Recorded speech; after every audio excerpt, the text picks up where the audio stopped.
विद्यार्थियों नमस्कार। आज हम पढ़ेंगे होम रूल आंदोलन के बारे में।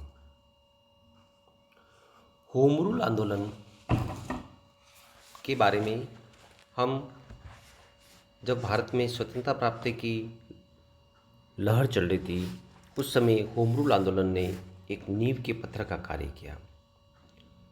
जिस समय से ये घटनाएं घटी रही थी उसी समय भारत में गृह शासन अथवा होम रूल की मांग के लिए भी एक आंदोलन जोर पकड़ रहा था। इस आंदोलन के प्रणेता लोकमान्य बाल गंगाधर तिलक और श्रीमती एनी बेसेंट थी।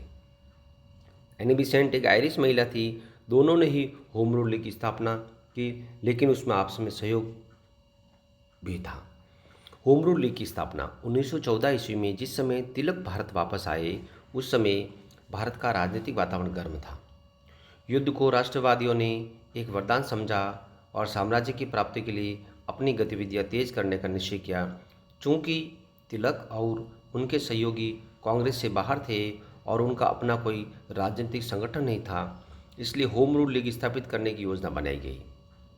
1915 में नेशनलिस्टों की पूना सभा में जोसेफ बेपिस्टा ने होम रूल लीग की स्थापना का सुझाव दिया। फलस्वरूप 28 अप्रैल 1916 को बेलगांव में इंडियन होम रूल लीग की स्थापना की गई। तिलक इस संस्था के सबसे प्रभावशाली सदस्य थे। इसी समय श्रीमती एनी बेसेंट भी इस दिशा में प्रयास कर रही थी। लंदन में 1914 ईस्वी में उन्होंने होम रूल लीग की स्थापना कर ली। वह कांग्रेस की भी सदस्यता थी। कांग्रेस की घटती लोकप्रियता और उग्रवादियों के बढ़ते प्रभाव से वे आशंकित थी, इसलिए उन्होंने कांग्रेस के अंदर ही एक होम रूल लीग बनाने की बात की। परंतु कांग्रेसी नेताओं की ढुलमुल नीतियों और विरोध के कारण उन्हें स्वयं ही सितंबर 1916 में होम रूल लीग की स्थापना की। इसकी शाखाएं मुंबई, कानपुर, इलाहाबाद, बनारस, मथुरा आदि जगहों में खुली। मोतीलाल नेहरू, तेज बहादुर सप्रू इसके प्रमुख सदस्य थे। तिलक और एनी बेसेंट दोनों की संस्थाओं ने देश में गृह शासन के लिए तूफानी वातावरण तैयार कर दिया। तिलक और बेसेंट ने समूचे देश का दौरा कर जनता को अपने उद्देश्य से परिचित करवाया। तिलक ने मराठा और केसरी तथा एनी बेसेंट ने न्यू इंडिया और कॉमनवेल्थ नामक समाचार पत्रों के द्वारा अपनी मांग जनता के सामने रखी। होम रूल लीग के उद्देश्य। गृह शासन अथवा होम रूल लीग के निम्नलिखित उद्देश्य थे। स्थानीय संस्थाओं और विधानसभा में जनता के निर्वाचित प्रतिनिधि द्वारा स्वशासन की स्थापना की जाए, पहला उद्देश्य। दूसरा कार्य, भारतीय राजनीति से उग्रवादियों और आतंकवादियों का प्रभाव कम करना।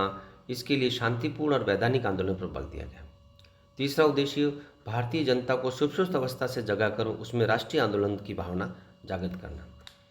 चौथा उद्देश्य, श्रीमती बेसेंट इस आंदोलन के द्वारा अंग्रेजी हितों की भी सुरक्षित रखना चाहती थी। वह समझती थी कि भारत की तत्कालीन स्थिति में अंग्रेजों का हित इस बात से भी था कि भारतीय गृह शासन का अधिकार प्रदान कर संतुष्ट रखे, लेकिन तिलक के विषय में ये बात नहीं कही जा सकती। वह सिर्फ स्वराज चाहते थे। अंग्रेजी साम्राज्यवाद के प्रति उनकी सहानुभूति नहीं थी।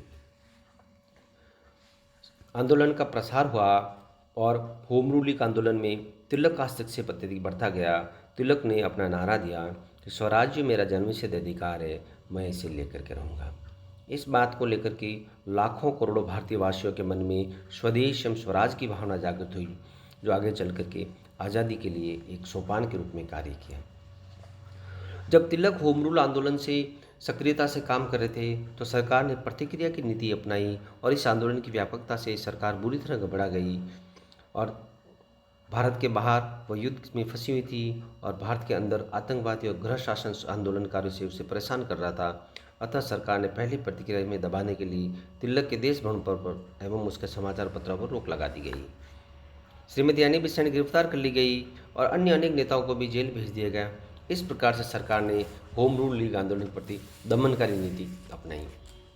लेकिन प्रिय विद्यार्थियों, जब हम इसके निष्कर्ष पर पहुंचते हैं तो होम रूल आंदोलन का बहुत बड़ा महत्व था। होम रूल आंदोलन ने भारत के स्वतंत्र संग्राम को एक निश्चित एवं व्यापक रूप से प्रभावित किया। उसने भारतीयों की स्वतंत्रता प्राप्ति की आकांक्षाओं को और अधिक तीव्र किया। गृह शासन और वैधानिक सुधारों की मांग बलवती होती गई। फलतः भारत सरकार को 1919 ईस्वी का अधिनियम पारित करना पड़ा। इस आंदोलन ने कांग्रेस में नई जान डाल दी। कांग्रेस भी अब सरकार के प्रति अनुदार बनने लगी। उदार विचारधारा वाले कांग्रेसी कांग्रेस छोड़कर अलग हो गए।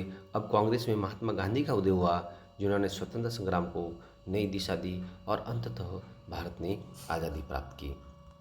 प्रिय विद्यार्थियों, ये एक महत्वपूर्ण प्रश्न था जिसके आधार पर हमें स्वतंत्रता प्राप्ति मिली। इसलिए होम रूल आंदोलन का भारत के इतिहास में स्वतंत्रता प्राप्ति में एक महत्वपूर्ण सोपान माना जा सकता है। धन्यवाद।